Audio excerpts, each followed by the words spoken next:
Last class में हमने किस चीज की बात की थी बेटा? लास्ट क्लास में हमने आपसे बात की थी, सुनो, लास्ट क्लास में हमने बात की थी आपसे नर्व्स इक्वेशन की। किसकी बात की थी? अगर हम एक बार थोड़ा सा पीछे जाए तो क्या दिखाई देता है हमें कि नर्व्स इक्वेशन में ये कुछ चीजें आती हैं, जरा ध्यान दो। एक ई नॉट सेल बताया था, ई नॉट कैथोड माइनस एनोड। अगर ई नॉट सेल पॉजिटिव आता है तो हम आगे बढ़ते हैं, ठीक है, मतलब सेल वर्किंग है। दूसरी बात क्या बताई थी हमने आपको? दूसरी बात हमने आपको बताई थी कि ई सेल निकालना हो तो वो होता है E not cell minus 0.0591 upon N log QC. ठीक, ये दो बातें बता दी थी। फिर आज बात करेंगे हम किसकी? केसी की। लास्ट क्लास में मैंने आपको केसी बताया होगा, बता दिया था, फिर से देख लेते एक बारी। Equilibrium constant for nerves equation. पहले तो इक्विलिब्रियम कांस्टेंट क्या है इसके बारे में पता करते हैं, ठीक है। थोड़ा सा ज्यादा देखेंगे, ज्यादा नहीं, थोड़ा सा ही देखेंगे। देखो क्या कहता है, देखो अगर मैं एक इक्वेशन लेता हूं A plus B gives you C C plus D D. इस इक्वेशन के अंदर आपको दिखाई क्या देता है? इस इक्वेशन के अंदर हमें दिखाई देता है कि अगर हम ये कहें QC तो वो होता है concentration of product divided by concentration of reactant to the power stoichiometric coefficient. बस, तो यहां से आपका QC क्या आता है? C की पावर C, D की पावर D, A की पावर A और B की पावर B। यही केसी का फॉर्मूला है। लेकिन क्यूसी केसी में डिफरेंस क्या है? क्यूसी ये क्यूशेंट कांस्टेंट है और ये इस बात पे डिपेंड नहीं करता कि रिएक्शन इक्विलिब्रियम पे है या नहीं। रिएक्शन इक्विलिब्रियम पे हो तो क्यूसी केसी के बराबर है, अगर रिएक्शन इक्विलिब्रियम के बराबर ना हो तो या तो क्यूसी बड़ा या छोटा है। अब क्यूसी की वैल्यू देखो, क्यूसी अगर बराबर हो केसी के तो रिएक्शन इक्विलिब्रियम पे है, लेकिन अगर क्यूसी छोटा हो तो अभी इक्विलिब्रियम आना बाकी है, तो रिएक्शन को फॉरवर्ड होना पड़ेगा जिससे वो इक्विलिब्रियम अटेन करे। और अगर क्यूसी केसी से बड़ा है इसका मतलब रिएक्शन बैकवर्ड, इक्विलिब्रियम जा चुका है। ये सब पता करने के बाद हमें पता चला कि क्यूसी और केसी एक ही बिरादरी के हैं, बस ये फर्क है कि क्यूसी फॉरवर्ड, इक्विलिब्रियम बैकवर्ड किसी भी स्टेज पे आ सकता है, और केसी सिर्फ और सिर्फ किसके लिए है? इक्विलिब्रियम के लिए। अब वो कहता है इक्विलिब्रियम पे क्या होगा? इक्विलिब्रियम पे अब सुनो, इक्विलिब्रियम पे डेल्टा जी जीरो होता है, डेल्टा जी जीरो होता है, ठीक है। इक्विलिब्रियम पे क्यूसी केसी बन जाता है। इक्विलिब्रियम पे E not E cell, E not नहीं सिर्फ ई सेल जीरो होता है, ये बात याद रहेगी, ठीक है। इन तीनों को देखते हुए हमने अपनी इक्वेशन के अंदर वैल्यू पुट कर दी। क्या है वो वैल्यू? देखो, E cell is equals to E not cell minus 0.0591 upon में एन लॉग क्यूसी। फिर बोल दो at equilibrium, at equilibrium E cell क्या होगा? अगर मैं इसको जीरो कर दूं और क्यूसी क्या होगा? केसी, तो क्या बन जाएगी इक्वेशन? E not cell. ये समझने वाली इक्वेशन है, 0.0591 अपॉन में एन लॉग केसी। इस इक्वेशन को पकड़ के रखो, E not cell equal to 0.0591 upon में एन लॉग केसी। इस केसी को निकालना हो तो आप क्या करोगे? सारी चीजों को उठा के उधर ले जाओगे, ई नॉट सेल मल्टीप्लाई में एन डिवाइडेड बाय 0.0591, लॉग उधर जाएगा, क्या बन जाएगा? एंटी लॉग, तो ये बन जाएगा आपका केसी। क्या बन जाएगा? केसी। तो केसी की वैल्यू आप निकाल सकते हो। इसके लिए हम एक एग्जांपल उठा रहे हैं, जरा ध्यान दो। एग्जांपल क्या कहता है? Calculate the equilibrium constant for this reaction. आपको ई नॉट सेल दिया है, क्या है ये? ई नॉट सेल मैं आपको दे रहा हूं, वो किसके इक्वल होता है? वो इक्वल होता है 0.0591 अपॉन में n, मतलब मुझे n चाहिए होगा लॉग केसी। केसी तो मुझे निकालना ही है, ये पूछा गया है, ये ढूंढना है। रिएक्शन को देखता हूं तो प्रॉपर यहां से लेके यहां तक 2 इलेक्ट्रॉन का एक्सचेंज कर रहा है। कितने इलेक्ट्रॉन का एक्सचेंज कर रहा है? 2। और अगर यहां से देखें तो यहां से लेके यहां तक ही 2 इलेक्ट्रॉन का एक्सचेंज हो रहा है। ठीक है, अब यहां पे आपने ध्यान देना बेटा, एन देखा, एन तो 2 ही है, एन 2 है, एन 2 है। ई नॉट सेल की वैल्यू ये रही, के निकालना है, क्वेश्चन खत्म। इतना आसान क्वेश्चन है। ठीक है, अगला इलेक्ट्रोकेमिकल सेल, इलेक्ट्रोकेमिकल सेल और गिब्स एनर्जी की बातें। तो गिब्स फ्री एनर्जी यानी कि डेल्टा जी के बारे में लास्ट क्लास में थोड़ा सा बताया था क्या मैंने, डेल्टा जी का डेल्टा एच के साथ रिलेशन या कुछ और नहीं? अब बता देते हैं। देखो, सबसे पहले तो आप ये समझो कि डेल्टा जी है क्या, ये गिब्स फ्री एनर्जी क्या एडी, या तो यहां ध्यान दे लिया क्लास से बाहर, गिब्स फ्री एनर्जी। अच्छा, ये तो पता चल रहा है गिब्स तो साइंटिस्ट का नाम है, इससे तो कोई लेना देना नहीं है, मुझे लेना देना है फ्री एनर्जी से। अच्छा, कुछ अलग सा नाम नहीं लग रहा, ये एनर्जी के फ्री है, इस बात पे सोचना चाहिए कि नहीं सोचना चाहिए? मतलब मैं इस एनर्जी का रिलेशन नहीं निकालूंगा वर्क डन से, मैं बात कर लूंगा एनर्जी की एंथैल्पीज की फॉर्म में, और वो ये रहा, G is equals to H minus T S. H क्या है, एस क्या है, एंट्रोपी। अब इन बातों पे ध्यान दो, ये एंट्रोपी है, ये एंथैल्पी है, गलत लगे तो टोक देना। ठीक है, और जी क्या है, गिब्स फ्री एनर्जी। ये तीनों की तीनों स्टेट फंक्शन है। क्या है, एक एक करके बात सुनो। स्टेट फंक्शन वो फंक्शंस होते हैं जो पाथ पे डिपेंड नहीं करते, इनिशियल और फाइनल पोजीशन पे डिपेंड करते हैं। इनको मैथमेटिकली चेंज से निकाला जाता है। किससे? Change. Delta G is equals to delta H minus T delta S, इसको पकड़ के रखो। Delta G is equals to delta H minus T delta S. अब किसी ने कहा कि भैया ये तो सब स्टैंडर्ड थे, तो इसका मतलब ये एसटीपी पे, स्टैंडर्ड टेम्परेचर और प्रेशर पे है। किस पे है? स्टैंडर्ड टेम्परेचर और प्रेशर पे। साक्षी, ये बात क्लियर है? अब तो कह सकते हैं कि भैया delta G not is equal to delta H not is equal minus T delta S not होता है। ठीक है मधु, तो delta G is equal to delta H minus T delta S. Clear? तो तुमने कहा ठीक है भैया, हमें ये वाला फॉर्मूला तो समझ में आ गया, जरा हमें ये भी बता दो कि डेल्टा जी क्या है, डेल्टा एच क्या है और टी डेल्टा एस क्या है। नाम तो बता दिए। डेल्टा एस है रैंडमनेस, डिग्री ऑफ रैंडमनेस। क्या है? Degree of randomness. अच्छा, अब ये डिग्री ऑफ रैंडमनेस है, ठीक है। ये क्या है? एंथैल्पी। एंथैल्पी दो तरीके की होती है, नेगेटिव हुई तो एक्सोथर्मिक, पॉजिटिव हुई तो एंडोथर्मिक। ये भी दो तरीके की होती है, नेगेटिव हुई तो लेस रैंडम, पॉजिटिव हुई तो मोर रैंडम। हाँ ना, बोलो। क्लियर है? तो मैंने आपसे कहा कि ये बातें समझ में आ गई आपको? कल तक तो चलता था।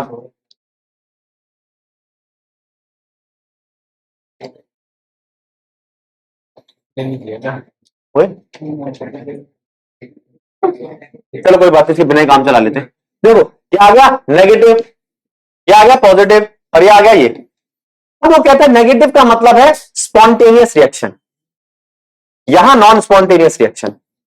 यहां पॉजिटिव का मतलब है स्पॉन्टेनियस और नेगेटिव का मतलब नॉन स्पॉन्टेनियस। पकड़ के रखो इस बात को। और जब मैंने आपसे कहा कि क्या डेल्टा एच एक सोलो क्राइटेरिया जो स्पॉन्टेनिटी को बताता है, तो आपका जवाब होना चाहिए नहीं। अगर डेल्टा एच नेगेटिव है तो स्पॉन्टेनियस है काफी हद तक, अगर डेल्टा एच पॉजिटिव है तो स्पॉन्टेनियस है काफी हद तक। ये अकेली बात नहीं है। डेल्टा एच की बात करें तो डेल्टा एच नेगेटिव है, अगर डेल्टा एच नेगेटिव है तो नॉन स्पॉन्टेनियस है, डेल्टा एच पॉजिटिव है तो स्पॉन्टेनियस है काफी हद तक। लेकिन दोनों को जोड़कर जब मैं एक और फिजिकल क्वांटिटी के साथ बात करता हूं जिसका नाम है टेम्परेचर, तो वो सही फॉर्मूला बन जाता है। अब बात आती है किसकी? Delta H T delta S की, तो वो है डेल्टा जी। डेल्टा जी अगर नेगेटिव है तो स्पॉन्टेनियस पक्का, और पॉजिटिव है तो नॉन स्पॉन्टेनियस। अब मुझे पता चल गया है स्पॉन्टेनियस और नॉन स्पॉन्टेनियस का क्या मतलब है, कैसे काम कर रहा है ये। ठीक, यहां तक बात क्लियर हुई? सारी बातें देख लो एक बार। अब इसके बाद यहां से क्या लेना देना इस स्पॉन्टेनिटी का सेल के साथ, आ जाओ।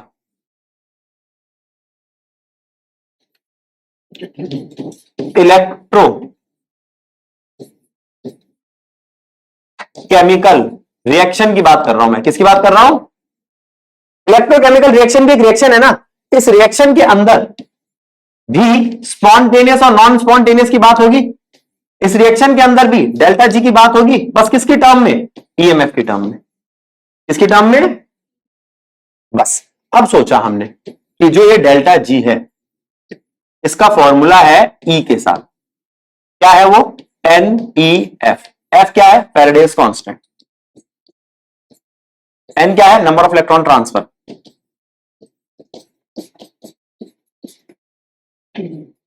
ई क्या है? ईएमएफ। तो डेल्टा जी का फॉर्मूला क्या बन गया? Delta G is equal to number of electron transfer, E और एफ। अगर ये पॉजिटिव होता है तो वर्किंग होता है, लेकिन उस वक्त इसके पॉजिटिव होने पर तो वर्किंग नहीं होगा। वर्किंग का मतलब है स्पॉन्टेनियस। तो यहां पर साइन ध्यान रखना, अगर आपका ई पॉजिटिव तो cell is working, delta G उस वक्त क्या बन जाएगा? नेगेटिव, तब भी सेल इज वर्किंग। पर ये नेगेटिव तो cell not working, non spontaneous. Positive तो सेल इज नॉट वर्किंग। अब देखो delta G equals to minus NEF, अगर मैं इसको नॉट कर दूं तो स्टैंडर्ड बन जाता है, क्या बन जाता है? Delta G not equals to minus n E not F. F की वैल्यू 96,500 या 96485, अगर आप एग्जैक्ट वैल्यू लेते हो तो 487, ठीक है। और ई की वैल्यू आपको क्वेश्चन में मिलेगी, एन की वैल्यू आपको क्वेश्चन में मिलेगी। देख लेते हैं इसका अगर कोई एग्जांपल दिखता है तो। लो, कहता है डैनियल सेल जो है उसका 1.1 वोल्ट है, standard not value for this cell is this, calculate the standard gives free energy, gives free energy delta G naught is equals to minus N E F। अब यहां पर N की value कितनी है वो ये बताएगा, देखना कितनी है भैया? 2 है, 2 यहां दिख रही है, 2 यहां दिख रही है। N की वैल्यू है 2, E की वैल्यू कितनी है? F की वैल्यू कितनी है? आ गया डेल्टा जी, सीधा क्वेश्चन है। अगला क्वेश्चन, अब वो कहता है मैं आपसे बात कर रहा हूं कंडक्टेंस की, ठीक है। कंडक्टेंस का तो पता नहीं, लेकिन रेजिस्टेंस हमने बहुत बात करी है फिजिक्स में। आर लेंथ पे डिपेंड करता है, एरिया पे डिपेंड करता है, क्या ये बात करी हमने? ये कुछ बातें यहां लिखी है, उसको पढ़ लेना, पहले यहां देख लो। क्या बात करी हमने? आर लेंथ पे डिपेंड करता है डायरेक्टली, एरिया पे डिपेंड करता है इनवर्सली। तो R is equals to proportionality का साइन हटा के जो आता है वो क्या है? ये क्या है? ये रेजिस्टिविटी। इसका दूसरा नाम क्या है? Specific resistance. क्यों कहते हैं इसको स्पेसिफिक रेजिस्टेंस?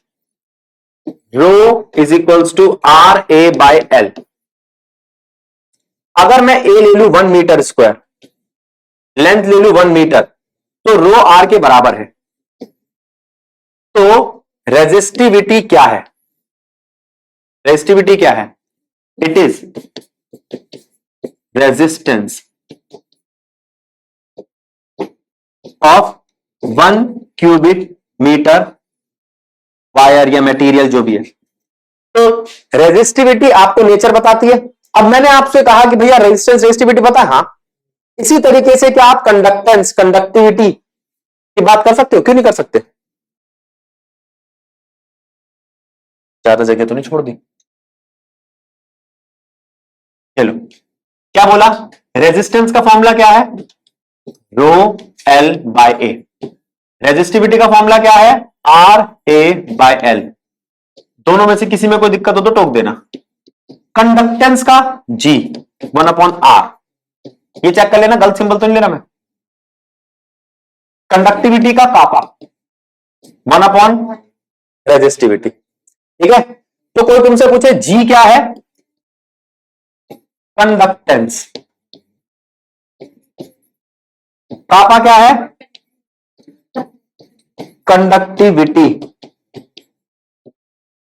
Resistance, resistivity. अब ध्यान दो, यहां पर कंडक्टेंस और कंडक्टिविटी बता दिया आपको, ठीक है, आसान सी चीज है। रेजिस्टेंस का इन्वर्स होगा कंडक्टेंस, रेजिस्टिविटी का इन्वर्स होगा कंडक्टिविटी। सिर्फ आसान कोई चीज होती है, बनिए नया फॉर्मूला। अब तुमने कहा ठीक है भैया, लगे हाथ इनकी यूनिट बता दो। इसकी होती है ओम, इसकी होती है ओम मीटर, इस जी की क्या होती है पर ओम। ओम का इन्वर्स, या ओम को लिखते हैं जैसे उसको उल्टा लिख दिया मो या साइमन, ठीक है। छोटे ऐसे क्यों, साइंटिस्ट के नाम पे जब भी हो तो सिंबल बड़ा होता है। अब पहले समझ गए आराम से। अब मैंने आपसे कहा कि ये कंडक्टिविटी की क्या होगी, वो भी लिख देंगे लोग। कंडक्टिविटी की कहा है पर ओम पर मीटर, गलत है क्या? मो पर मीटर, साइमन पर मीटर। जनरली ये आपकी साइमन पर सेंटीमीटर में दी होती है, ठीक है। ये ज्यादा देखी जाती है क्योंकि जितनी भी आप सेल वगैरह बनाते हो सेंटीमीटर के होते हैं ना। अब 3 मीटर की एक मंजिल होती है, इतना बड़ा सेल कौन बनाएगा? छोटे छोटे सेल होते हैं, पंजे कौन बैठा लो, निक्के निक्के से होते हैं। अगर मैं आपसे इसकी बात करूं, आपका 1/रो, तो क्या आप इसको यूं लिख सकते हो? देखो मेरी बात सुनना, कापा तो कापा है, 1/रो को लिख सकते हो वहां से RA/L। हाँ ना बोलो, गलत है बोलो। फिर आपने कहा ठीक है भैया इसको ऐसे लिख लो 1/R/L/A, बोलो। तो कापा क्या आया? कापा आया 1/R/L/A। कौन है 1/R? जी। कौन है L/A? G star. Kappa is equals to G multiply में जी स्टार। क्या है जी? जी है कंडक्टेंस और जी स्टार है सेल कांस्टेंट। ये सेल कांस्टेंट क्यों है? ये किसी पर्टिकुलर सेल के लिए कांस्टेंट है। ये है सेल आपका, हाँ। अब आप कहोगे ये सेल थोड़ी है, ये तो बर्तन है। हाँ, वेसल, उस वेसल का कोई अपना एरिया ऑफ क्रॉस सेक्शन होगा, उस वेसल की कोई अपनी लेंथ होगी, हो गया जी स्टार। अगर मैं आपसे कहूं कि भैया किसी पर्टिकुलर कंटेनर, किसी बर्तन का हमने ए और एल चेंज नहीं करा, ए और एल चेंज नहीं करा, तो अगर ए और एल चेंज नहीं करा तो उसका जी स्टार कॉन्स्टेंट है, ठीक है। एग्जाम्पल के तौर पे एक है माही जैसा सेल, छोटा सा, एक है प्राची जैसा सेल तो ऐसा नहीं बेटा, नहीं बॉडी शेमिंग। तो क्या ये सेल, तो क्या हमने अच्छा यार ये तो याद रख लो बेटा, cell constant, cell constant body shaming करता है। कर रहा हम क्या करें, वॉल्यूम बता रहा उसका। अब यहां पे आपका क्या ये फॉर्मूला आया, कापा इज इक्वल्स टू जी। तो जो बेटा इसके बाकी की बातें रिकॉर्डिंग रोक के करेंगे। क्या ये बात ठीक है? Kappa is equals to G multiply में जी स्टार, आना बोलो। ठीक है, ये बात ठीक है। कमल, तो कमल ने कहा ठीक है भैया ये वाला फॉर्मूला आ गया, ये बहुत काम आएगा कमल। अभी देखिए एग्जांपल में पीछे के जितने फॉर्मूले हैं इनमें से कोई भी ऐसा नहीं है जिसमें कोई दिमाग लगाना हो तो बता दो। सीधे सीधे 1/, मान लो किसी की आर दे रखी वैल्यू 10, तो उसका जी कितना होगा 1/10, ये तो नहीं बताऊं ना, खत्म। इसमें थोड़ा सा दिमाग लगाना था, बता दिया। अब बात आती है इसकी, इस टॉपिक को देखना क्या लिख रहा हूं मैं, क्या लिखा है। कंडक्टिविटी पढ़ चुके, अभी तो बताया पापा कंडक्टिविटी क्या है पापा, लेकिन पर यूनिट मोल। ये मोल क्या है? कंसंट्रेशन। क्या है ये? कंसंट्रेशन। गलत लगे तो टोक दो। इसको लैम्डा से दिखाते हैं। किससे दिखाते हैं मोलर कंडक्टिविटी को? Lambda is equals to kappa C. Unit बनाए इसकी, कापा की क्या बताई थी अभी, बोलो, पर ओम पर मीटर, कुछ याद नहीं रहता। और कंसंट्रेशन की मोल लीटर।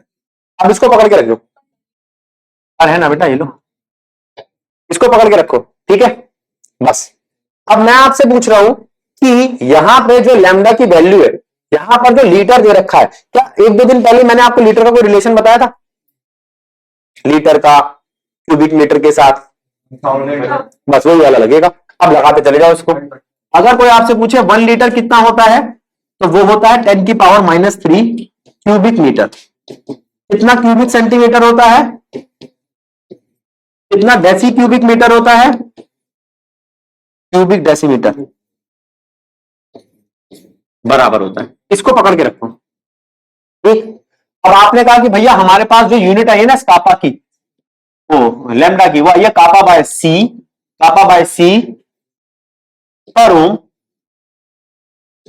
पर मीटर मोल पर लीटर को मैं लिख दूं एम की क्यूब, या उसके साथ पहले 10 की पावर -3 भी लगाऊं, ऐसे कन्वर्ट करेंगे ना, माइनस का माइनस प्लस, ऊपर जाके फिर माइनस, तो लैम्डा क्या आया बेटा, कोई गलती करूं तो देख लेना, कैलकुलेशन मिस्टेक हो सकती है। पर ओम, अच्छा ये मीटर माइनस का है, ये मीटर किसका हो गया, क्यूब का -3, ऊपर जाके 2 रह गया, ठीक कर रहा हूं। अब कोई क्या, मैं तो ये नहीं लिखूंगा, पर ओम लिखते हो भैया, मैडम ने ये लिखवाया था तो ये लिख लो।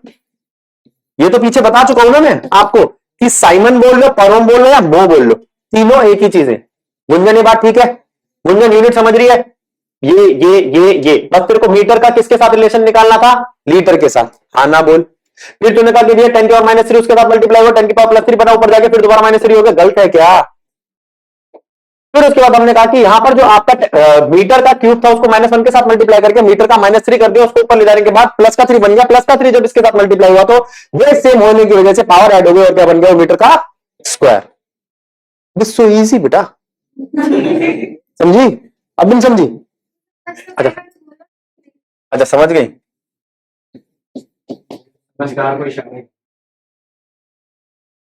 अब देखो लैम्डा क्या आ गया, कापा बाय सी 10 की पावर -3।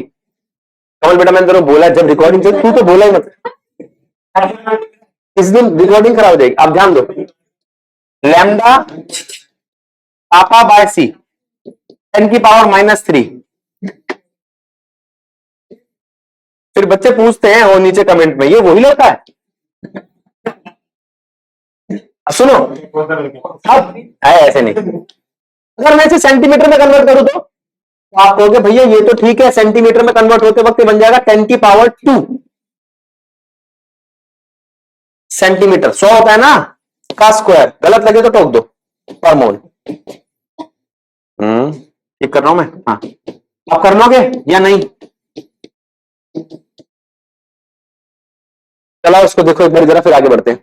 अब देखो यहां तक तो बात समझ में आ गई हमें, हमने देख लिया मोलर कंडक्टिविटी पापा। आगे देखो, इस पे न्यूमेरिकल देखते हैं बेटा एक बार जरा, फिर उसके बाद आयनिक सोल्यूशन पे आएंगे। देखो क्या कह रहा है, आओ क्या क्या चीजें दे रहा है, गिवन पकड़ो। कहता है resistance of conductivity of a cell is filled with 0.1 mole per litre. मेरी बात सुनो, ये रेजिस्टेंस है, अरे भैया ये तो कंसंट्रेशन है, रेजिस्टेंस आगे देगा कहीं, ठीक है।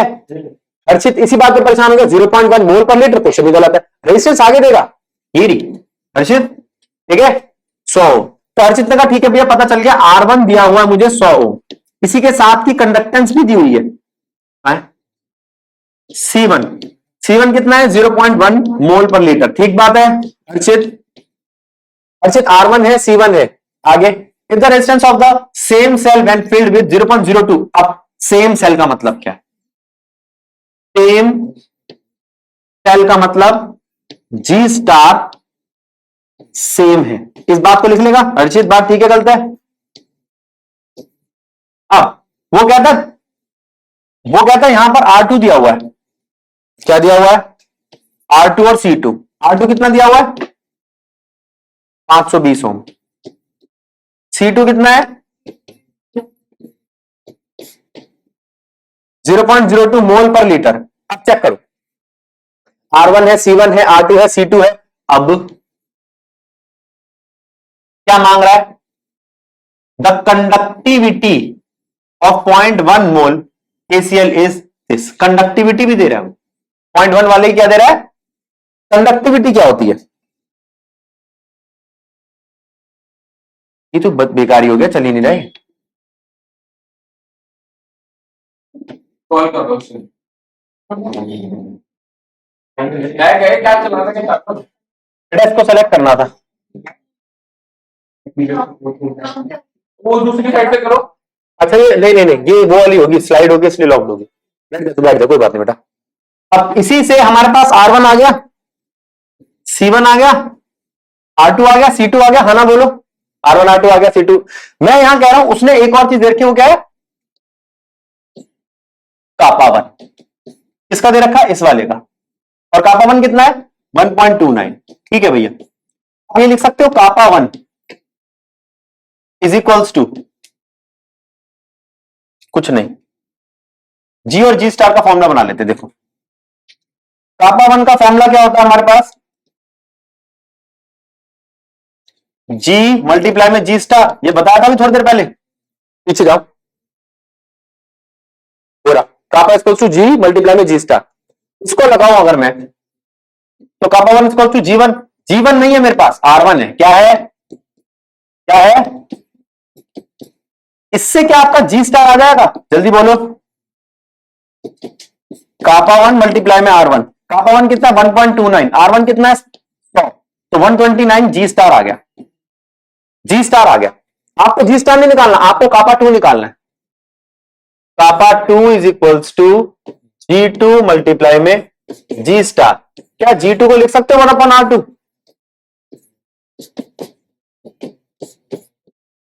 तो जी स्टार है, हाँ। R2 है, हाँ, तो कापा 2 आ जाएगा। लिखो कापा 2 इज इक्वल्स टू 1 कितना है अगला? 520 मल्टीप्लाइड बाय 129 आ जाएगा। कापा 2 आ गया। अच्छा एक बार कापा 2 आ गया तो क्या लैम्डा 2 भी आ जाएगा? हाँ, मोलर कंडक्टिविटी बाय C2। क्या C2 दे रखा है? ये रहा। उसने आखिरी में मांगा क्या है? कंडक्टिविटी मांगी। अगर मोलर कंडक्टिविटी मांगता वो भी हमारे पास होती। पूरे क्वेश्चन को रीड कर लो फिर आगे बढ़ते हैं। ध्यान दो, ये वाला एग्जांपल समझ में आ गया? इस वाले एग्जांपल के बाद नेक्स्ट एग्जांपल क्या कहता है, देखते हैं अगर है कि नहीं है। The electrical resistance of a 0.5 mole per litre NaOH solution of a diameter this. तो डाया दे रखा है, डायमीटर कितना दे रखा है? 1 सेंटीमीटर। उससे एरिया आ जाएगा,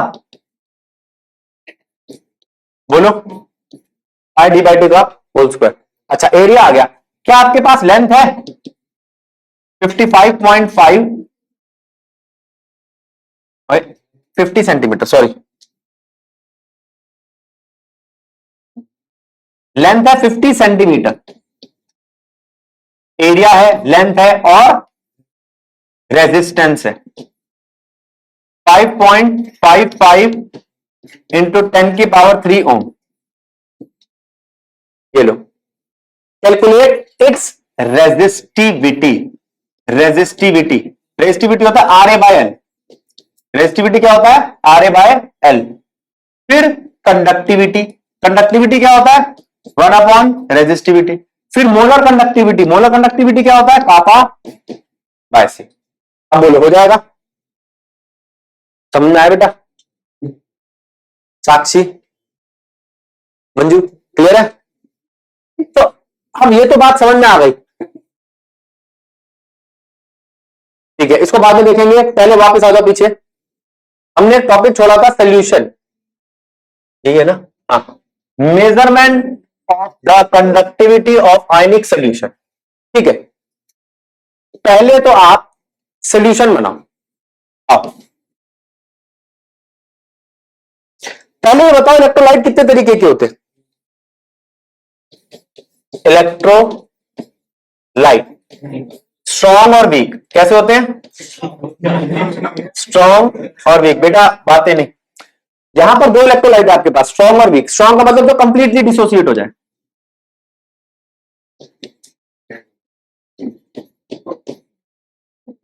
जो कंप्लीटली डिसोसिएट हो जाए, और विच डिसोसिएट पार्शली। बस इलेक्ट्रोलाइट तो दो तरीके के हो गए, स्ट्रॉन्ग और वीक। ठीक है, एक स्ट्रॉन्ग इलेक्ट्रोलाइट, एक वीक इलेक्ट्रोलाइट। एक पूरी तरीके से घुल जाता है, एक पूरी तरीके से नहीं घुलता है। फिर मैंने आपसे कहा कि अगर कोई चीज पूरी तरीके से घुल गई है तो क्या पानी मिलाने के बाद वो और घुलेगी? नहीं, वो तो पूरी तरीके से घुल गई। तो मैं कह रहा हूं यहां पर प्रोसेस ऑफ डाइल्यूशन, इसको समझो। डाइल्यूशन का मतलब उसको और पानी दो, ठीक है। किसको पानी दो? एक स्ट्रॉन्ग इलेक्ट्रोलाइट को। स्ट्रॉन्ग इलेक्ट्रोलाइट जितना रिक्वायर्ड था उतने पानी में घुला पड़ा, मान लो 1 लीटर में 100% घुला पड़ा। कितना घुला पड़ा? 100%। अगर आप इसको और घोलते हो तो उससे कुछ नहीं होगा, ऐसा नहीं है कि वो बढ़ जाएगा, वो इतना ही घुला रहेगा। आपने कहा भैया मैंने इसका 1 लीटर का 4 लीटर कर दिया, तो क्या आप ज्यादा घुलेगा? वो अब भी इतना ही रहेगा। फर्क क्या है? बोलो, दोनों केस में फर्क क्या है? पहले भी 100% था, अब भी 100% है। बता सकती है शिवानी? नहीं बता। नंदिनी, क्या डिफरेंस है दोनों में? उसका वॉल्यूम बढ़ा तो कंसंट्रेशन। डाइल्यूशन का मतलब उल्टी कंसंट्रेशन, वो तो नाम में पता चल रहा है। बता, तू बता बेटा, क्या दोनों में सीधा साधा सा डिफरेंस बता दे भैया, इसमें मेरे को ये अलग लग रहा है।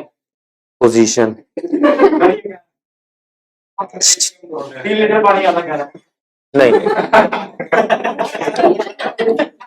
भाजी, 3 लीटर तो पानी ज्यादा है, लेकिन यहां पर ये पास पास थे, ये दूर दूर हो गए। हाँ ठीक है, दूर दूर होने का मतलब क्या है?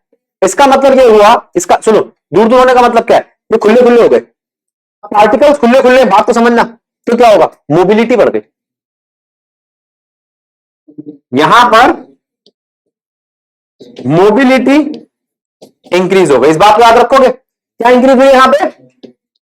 इस बात को पकड़ के रखो। अब आपने कहा ठीक है भैया, यहां पे मोबिलिटी इंक्रीज हो गई। मोबिलिटी इंक्रीज होने से क्या मतलब हुआ? मोबिलिटी इंक्रीज तो कंडक्टेंस इंक्रीज। खुले खुले हैं, आराम से कंडक्टेंस करेंगे, तो मोबिलिटी इंक्रीज तो कंडक्टेंस इंक्रीज। ये तो एक का हुआ। अब मैं जा रहा हूं स्ट्रॉन्ग के, वीक के पास। वीक इलेक्ट्रोलाइट कम घुलते हैं। कितने घुलते हैं? आपने कहा भैया 1 लीटर था, उसके अंदर ना सिर्फ 5% घुले थे, मैंने 2 लीटर कर दिया। लग ही नहीं रहा 2 लीटर, ले लो, मैंने 2 लीटर कर दिया, तो क्या लग रहा है? अच्छा 1 लीटर में 5 थे, तो 2 लीटर में कितने हो जाएंगे? 5 ही होंगे। चल बेटा फिर से सुनो, हाँ बोलो। अगर 1 लीटर में 5% है तो 2 लीटर में कितने होंगे? 10? नहीं, अगर ऐसा होगा तो एक टाइम पे कंप्लीटली डिसॉल्व हो जाएंगे। वीक इलेक्ट्रोलाइट कंप्लीटली डिसॉल्व थोड़ी होते हैं, थोड़े से बढ़ जाएंगे। आपने कहा भैया वहां 5 थे, अब 7% हो जाएंगे। ठीक है, हमने इसको बढ़ाकर 5 लीटर कर दिया। 5 लीटर में कुछ 10% तक पहुंच जाएंगे, लेकिन फिर भी आप देखोगे तो बढ़ रहे हैं। पहले कितने थे? ये पहले थे 5, कितने थे? अब है 7। नहीं नहीं, फिर बंद हो जाएंगे बढ़ना, सैचुरेशन पॉइंट आ जाएगा। बिल्कुल सही जो भी बोल रहा है, ठीक है, सैचुरेशन पॉइंट आ जाएगा। तो ये बढ़ते बढ़ते इतने पहुंच गए, 5 लीटर में 10% हो गए। फिर मैंने आपसे कहा जो ये चेंज हो रहे, क्या इसमें चार्ज कैरियर बढ़ रहा है? तो आप कहोगे for weak electrolyte on dilution charge carrier बढ़ रहा है, चार्ज कैरियर इंक्रीज, और मोबिलिटी भी इंक्रीज। दोनों चीजें इंक्रीज हो रही है, मोबाइल भी हो गए। पहले 1 लीटर में कितने थे? 5, अब 2 लीटर में 10 होने चाहिए थे, लेकिन 7 है, मोबाइल है। 5 लीटर में कितने होने चाहिए थे? 5 के हिसाब से 25, लेकिन कितने? 10, अब भी मोबाइल है। मोबिलिटी तो बढ़ ही रही है, तो कोई तुमसे पूछे और कंडक्टेंस भी बढ़ेगी। इन दोनों की वजह से कंडक्टेंस इंक्रीज। मेरा आपसे सवाल है, डाइल्यूशन से किसकी कंडक्टेंस बढ़ती है? स्ट्रॉन्ग की या वीक की? जवाब होना चाहिए दोनों की। देखो ध्रुव कितना होशियार बच्चा, कह रहा है वीक की। इससे ज्यादा अभी अभी ताजा ताजा करा है टॉपिक, वो भी नहीं याद होता। सुनो, अगर मैं आपसे बात करता हूं स्ट्रॉन्ग इलेक्ट्रोलाइट की, तो स्ट्रॉन्ग इलेक्ट्रोलाइट इस वजह से, क्योंकि उसकी मोबिलिटी बढ़ गई है, इसलिए उसकी कंडक्टेंस बढ़ जाती है। वीक इलेक्ट्रोलाइट, उसमें चार्ज कैरियर भी बढ़ गया, मोबिलिटी भी बढ़ गई है, इस वजह से उसकी कंडक्टेंस बढ़ जाती है। कंडक्टेंस तो बढ़ेगी ही बढ़ेगी, बढ़ गई कंडक्टेंस, हो गए खुश। अच्छा, अब एक बात बताओ, कंडक्टेंस बढ़ेगी तो कंडक्टिविटी भी बढ़ेगी? नहीं। क्यों? क्यों? मैं आपसे पूछ रहा हूं क्या है ये? कंडक्टिविटी क्या है? याद करो, रेजिस्टिविटी क्या थी? रेजिस्टेंस 1 क्यूबिक मीटर की, है ना? 1 क्यूबिक मीटर के लिए तो मुझे V से डिवाइड करना पड़ेगा। आओ, कंडक्टिविटी क्या है? Conductance divided by volume, conductance divided by, खत्म। तो कोई तुमसे पूछे what is conductivity? Conductance, sorry, हाँ ठीक तो है। What is conductivity? वो क्या है? Conductance per unit volume. मुझे बताओ, अगर आप डाइल्यूशन करते हो तो वॉल्यूम को क्या कर रहे हो? तो ये क्या होनी चाहिए? ये बड़ी अजीब सी चीजें समझ में नहीं आती। बच्चा सोचता है भैया कंडक्टेंस बड़ी थी, हाँ तो कंडक्टिविटी भी बढ़नी चाहिए, लेकिन भैया यहां वॉल्यूम भी बढ़ा था, ठीक है, इसलिए घट जाती है। अब अगर ये वाली बात समझ नहीं आई है तो आओ उसको प्रैक्टिकल से समझते हैं। पहले मैंने आपसे कहा 1 लीटर में कितने थे भैया? 1 लीटर में थे 100। अब ये स्ट्रॉन्ग के लिए बता रहा हूं, 2 लीटर में कितने हैं? 100 ही रहते हैं, 100 ही रहते हैं। तो पर लीटर कितने हो गए? 50-50। तो कंडक्टिविटी डिक्रीज हो गई। क्यों? Conductance per unit volume decrease हो गया। पहले 1 लीटर में 100 थे चार्ज कैरियर, अब 1 लीटर में सिर्फ 50 है, तो गिर गई ना। ये एक बात हुई। दूसरी बात, अगर मैं आपसे कहूं, ये तो है स्ट्रॉन्ग के लिए, वीक के लिए, वीक इलेक्ट्रोलाइट के लिए पहले 1 लीटर में कितने थे? कितने थे? अब 2 लीटर में कितने हैं? 7। 7 का मतलब 1 लीटर में कितने हुए? फिर चार्ज कैरियर गिर गए, 5 से 3.5 रह गए। एग्जाम्पल है बेटा, ये मत सोचना यही होता है हर बारी। वीक इलेक्ट्रोलाइट के लिए भी चार्ज कैरियर कम हो गए, स्ट्रॉन्ग इलेक्ट्रोलाइट के लिए भी चार्ज कैरियर कम हो गए। चार्ज कैरियर कौन से कम हो गए? पर लीटर। कंडक्टेंस नहीं कम हुई, कंडक्टेंस पर लीटर कम हो गई, कंडक्टेंस पर क्यूबिक मीटर कम हो गई, कंडक्टेंस पर वॉल्यूम कम हो गई, यानी कि कंडक्टिविटी कम हो गई, कंडक्टेंस बढ़ गई। ये बात हजम इसलिए नहीं होती क्योंकि दोनों एक दूसरे पर डायरेक्टली प्रोपोर्शनल है। लेकिन आप एक बात को याद रखो, कंडक्टेंस का कंडक्टिविटी से कोई लेना देना नहीं, कंडक्टिविटी तो कांस्टेंट होती है किसी पर्टिकुलर मटेरियल के लिए। ठीक है? ठीक है। अच्छा, आगे चलते हैं। 2 न्यूमेरिकल हमने इसके देख ही लिए।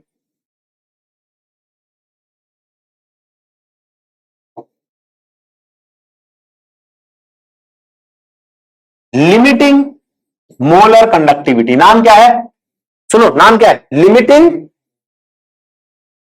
अब लिमिटिंग मोलर कंडक्टिविटी का मतलब क्या है?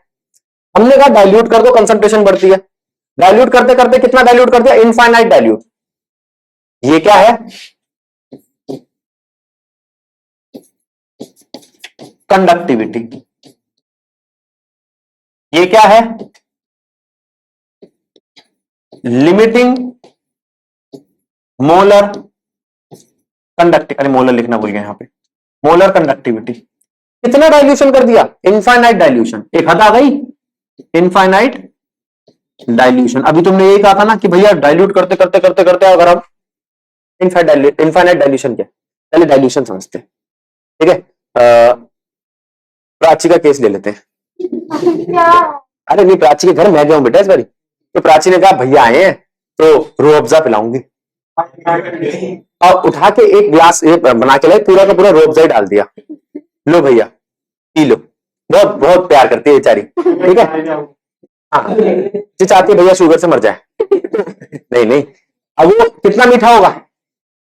नहीं पी सकते। फिर अगली बार क्या हुआ? फिर हम दोबारा गए, इसको पता चला भैया रो रहे थे पिछली बारी, तो इसने अब एक कप में सिर्फ 1 चम्मच डाली और फिर दे दिया, मैं पी लिया। हाँ आप सही है, ये रो अफ़ज़ा। अब हम गए किसी और के घर पे, थोड़ा सा कंजूस, एलिशा। एलिशा फिर 1 चम्मच लेती है, लेकिन किसमें? पूरी 1 बाल्टी में घुमा देती है, उसमें से 1 कप निकाल, उसमें से 1 कप निकाल के मेरे को दे देती है, लो भैया, ठीक है? थोड़ा डाइल्यूट हो गया, पहले वाला बहुत कंसंट्रेटेड था, दूसरे वाला नॉर्मल, तीसरे वाला डाइल्यूट हो गया। ठीक है, वही अब हम गए अल्ट्रा कंफ्यूज के पास, माही के पास। ये वही बच्चे ना घी का डब्बा सुन के कहते आज से ज्यादा हो गया।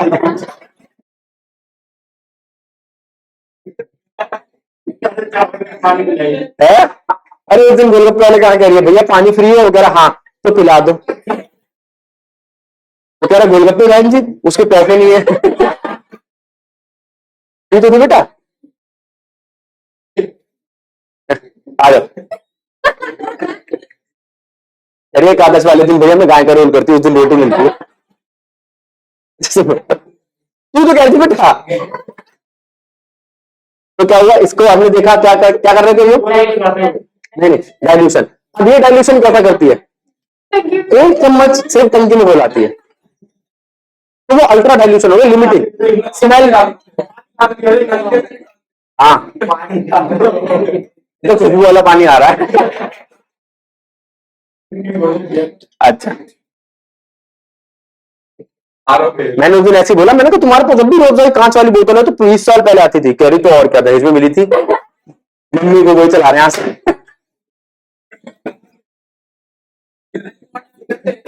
बस बस बेटा बस,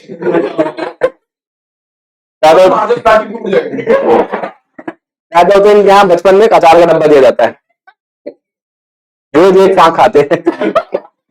तू तो बता रही थी बेटा। अच्छा चल ठीक है,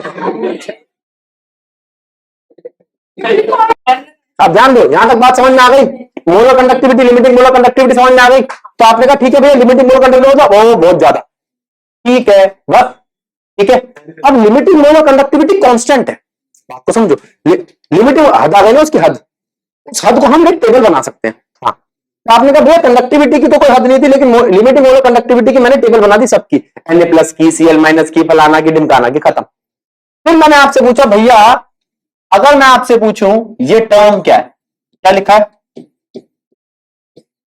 डिसोसिएशन। तो डिसोसिएशन का एक कांस्टेंट होता है अल्फा, इसे बोलते हैं डिग्री ऑफ डिसोसिएशन। क्या बोलते हैं, degree of dissociation. Degree of dissociation में अल्फा क्या होता है, लैम्डा अपॉन में लैम्डा नॉट एम।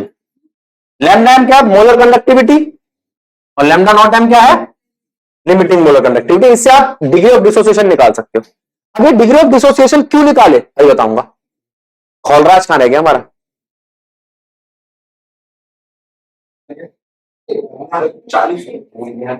आ गया बेटा, जरा ध्यान दो, बस 2 मिनट लगेंगे, आ जाओ। चल खोलराज डिलीटेड नहीं है, हाँ हाँ खोलराज लॉ, 1 मिनट का लॉ है बेटा, जरा ध्यान दो। खोलराज लॉ क्या कहता है, ये कहता है कि भैया अगर आपको मोलर कंडक्टिविटी निकालनी है NaCl की, लिमिटिंग मोलर कंडक्टिविटी, तो आप एक काम करो Na की निकालो, Na+ की, Cl की निकालो, किसकी निकालो, Cl- की। सुनो Na+ की, Cl- की, ध्यान दो, और उन दोनों को जोड़ दो, आपके पास आ जाएगी। ठीक है, आपने कहा ठीक है भैया ये, लेकिन हम ऐसा कर क्यों रहे हैं, हम ऐसा इसलिए कर रहे हैं क्योंकि स्ट्रॉन्ग की तो पता चल जाती है, वीक की पता लगाने में दिक्कत आती है। अच्छा ओ आई सी, तो हमने कहा भैया एक काम करो, आप किसी स्ट्रॉन्ग की पता लगा लो और उसकी मदद से वीक की पता लगा लेना। ठीक है, मैं केस लेता हूं, 2 स्ट्रॉन्ग की दे दूंगा, तीसरे वीक की पता लगाऊंगा। वीक कौन है, वो वीक है HAC। का मतलब क्या है, एक्टिनोइड नहीं, acetic acid, very good, CH3COO-। अब इसका H इधर लिखा जाता है, तुम कहोगे भैया ये कैसे लिखते हो आप, हम ऐसे तो नहीं लिखते ऑर्गेनिक में, ऐसे इधर लिखते हैं। ये एक लिखने का तरीका होता है, पहले कैटायन उसको फॉलो कर रहा होता है एनायन, याद आया कुछ, तो उस तरीके से ऐसे लिखते तो उल्टा लगता है, वो ऐसा ना लगे अजीब सा, है ना, तो इसलिए हम उसको AC लिख देते हैं, AC फॉर एसिटिक एसिड।